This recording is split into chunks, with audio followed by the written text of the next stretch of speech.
को सिर्फ असेंबल करेंगे और हर कंपोनेंट यहाँ बनेगा। कंपोनेंट्स की इंपोर्ट रेशियो कम हो गया है, खुद इंडिया में मैन्युफैक्चर होगा, तो ये भी जो कंपोनेंट्स है उनके मैन्युफैक्चरर्स को बड़ा सपोर्ट मिल रहा है। देखिए बिल्कुल मिल रहा है, जो हमारी इकोनॉमी है वो अल्टीमेटली आपको सारे छोटे से बड़ा कंपोनेंट, हर कंपोनेंट यहाँ ही बनाना पड़ेगा।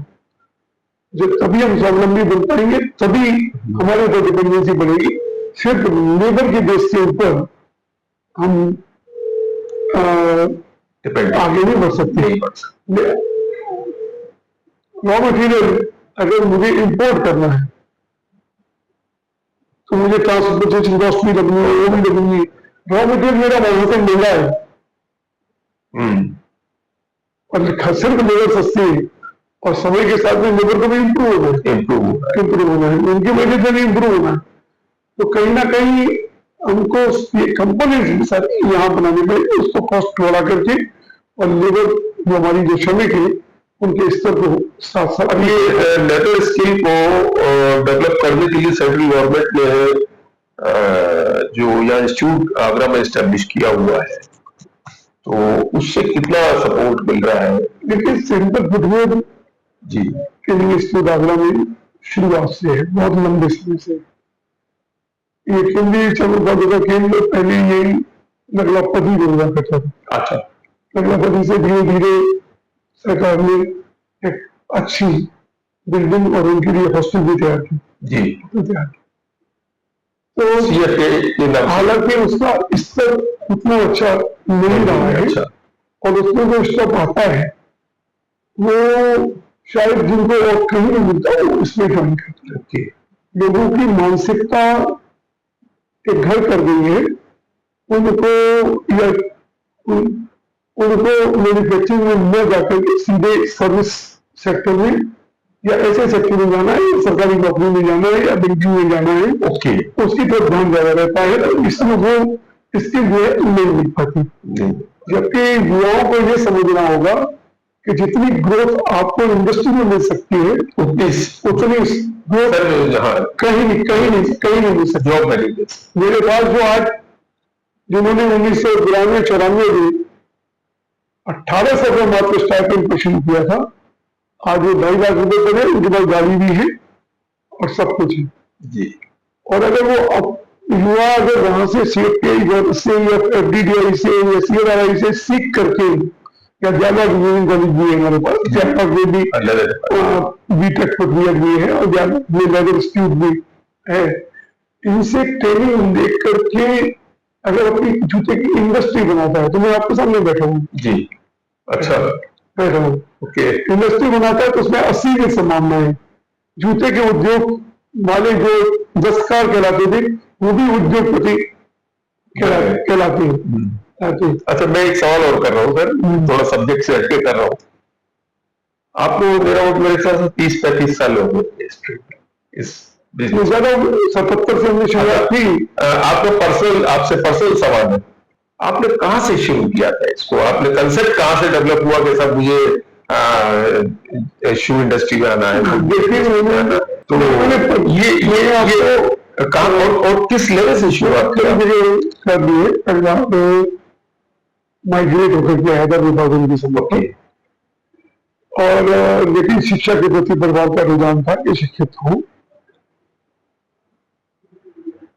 BSc करने का, बाद में हमें अच्छा से करने का लॉ करने का मौका मिला और परिवार का रुझान नहीं था कि सर्विस जॉब पर। ओके, तो हमने बैंक ऑफ स्टेट बैंक की कमीशन ऑफिसर का रिटर्न किया, उसमें इम्प्रूवमेंट नहीं था। ओके, एक और बैंक जिसमें चेयरमैन भी जानने वाले थे, उनके भी रिटर्न क्वालिफाई किया। चेयरमैन के जानने के बावजूद भी उसके इंटरव्यू में हमारा सिलेक्शन नहीं हुआ जी। तो हमारे एक बहुत मित्र थे, काफी कर रहे थे, उन्होंने कहा कि आज के बाद में तो किसी इंटरव्यू नहीं जाऊंगा। ईश्वर ने कुछ और लिख रखा है। तो जूता व्यवसाय में प्रभाव नहीं था। मेरे पिता 1974 में खोल दिए थे।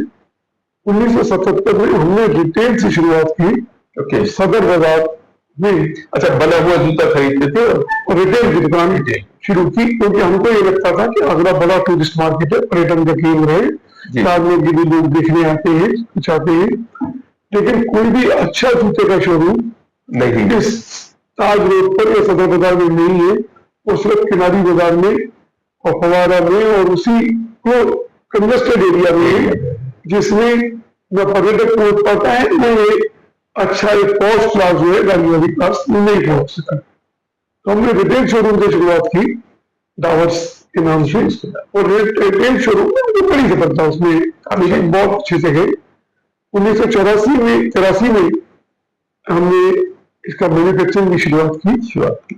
तो 1983 से मैन्युफैक्चरिंग की शुरुआत की। पहले डोमेस्टिक ही करते थे, अपने एक्टिव ब्रांड और टॉप ब्रांड बनाया करते थे जी।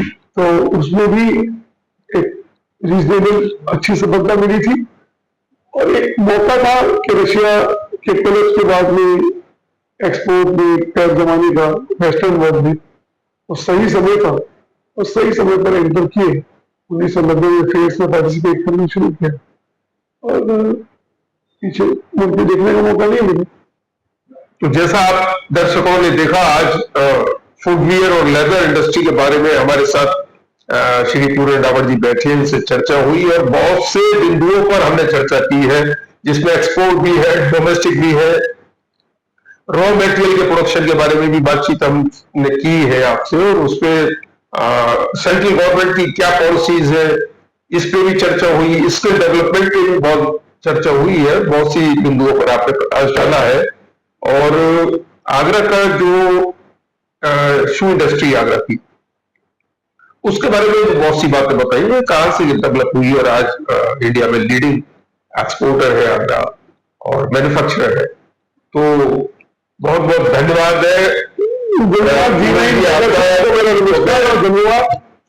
उद्योग के बारे में आप जानकारी देते रहेंगे, लोग उद्योग की तरफ प्रेरित होंगे। मेरा एक ही संदेश युवाओं को है, नौकरी नहीं, सिर्फ अपना व्यवसाय करें। ओके। अपना व्यवसाय होगा तभी देश की अर्थव्यवस्था का आप हिस्सा बनेंगे, उसे सुधार करेंगे। अपना व्यवसाय है, उसमें ही ग्रोथ है। और नौकरी शिक्षित होकर के भी अगर उनको नौकरी भी ढूंढनी पड़ती है, इससे बड़ी विडंबना कोई है नहीं जी। शिक्षा आपके काम को सम्मान दिलाने के लिए है, न कि नौकरी ढूंढने के लिए। हमारे कहा करते थे कि उत्तम खेती मध्यम मान, निश्चित चाकरी भीख समान जी।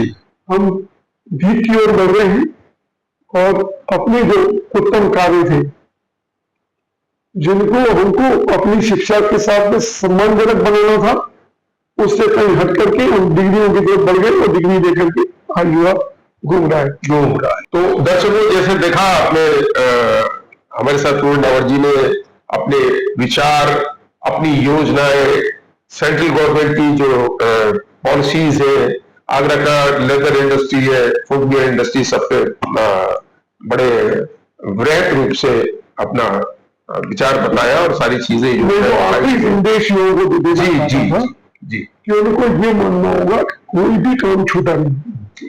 जूते का काम ऐसा था कि सबसे छोटा कहलाता था, और जिसको काफी बेहतर नहीं दिया गया था, चल रहा जी जी। जब जूता उद्योग में के लोग भी उद्योगपति कहला सकते हैं, तो बाकी जितने काम है, चाहे वो नाई का हो या धोबी का हो, चाहे तेली का हो या उसका तेल का हो, नाई आज ब्यूटी पार्लर है, डेकोर आर्टिस्ट है, दर्जी आज गार्मेंट फैक्ट्री है, और मेक टू मेजर और फैशन डिजाइनर है। आपकी शिक्षा हर चीज को बदल सकती है, चाहे कुछ भी बनाते हो, स्किल कोई भी हो, अपना हुनर कभी न छोड़ें।